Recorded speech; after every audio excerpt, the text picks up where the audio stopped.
about the time I took over as Lord Lieutenant in January last year, I became aware of child poverty in Moray. As the COVID-19 lockdown loomed, I realised that many families would be facing a very difficult time indeed. So the lieutenancies of Moray and Bampshire decided to set up the Moray Emergency Relief Fund, which became known as MRF. This emergency fund aimed to help those who had fallen through the COVID-19 safety net of government and council grants and who would really be struggling. Over the past 18 months, MRF has raised £280,000 from generous donors in Moray. It has granted over £240,000 to some 620 applicants, many on multiple occasions. A small team from the two lieutenancies assessed these applications, talking to applicants and to their referees.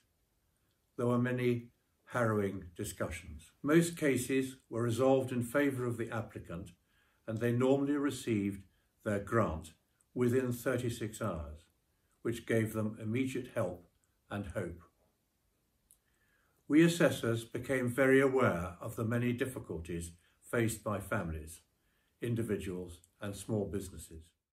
Food and fuel costs, rent payments, paying for basic household goods, travel charges, funeral costs and IT for home schooling. These are basic needs. Many families were single parent or had no childcare options, with a number of children, some of whom were suffering with physical or mental problems.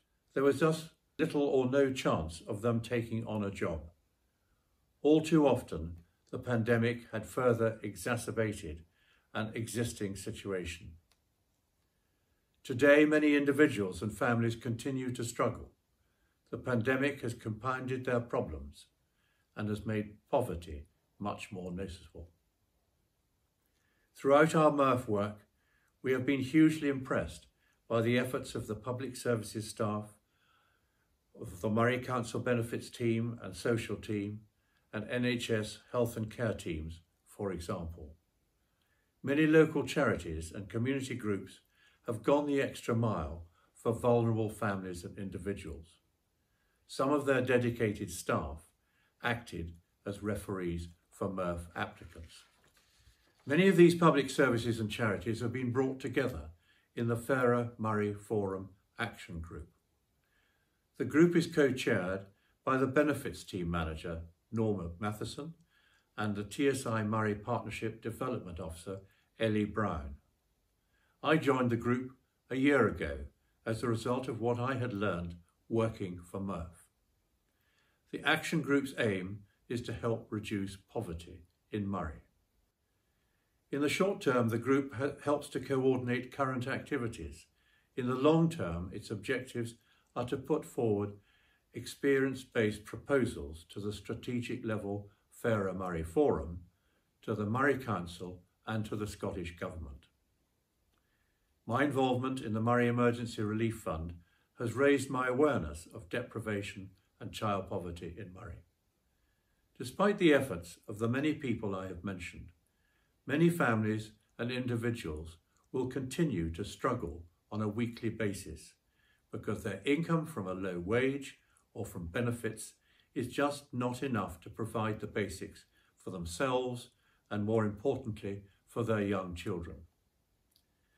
The causes of deprivation are numerous and sometimes complex. Low weekly income, an inability to work, a lack of an all-round education to prepare children for adult life, poor health and housing, and a lack of sporting and leisure facilities. So what can you do to help? Firstly, do learn more about the deprivation and child poverty which exists around Moray. Secondly, raise the issues with your representatives at council and parliamentary level. Press them to take more action. And thirdly, please support the charities who are supporting the families in whatever way you can. The people of Moray have been fantastic, coming together in a spirit of cooperation to help others during this COVID-19 pandemic. I urge everyone to continue in that spirit, to do whatever you are able to do to reduce poverty in Moray. I hope the Challenge Poverty Week will encourage everyone to do so.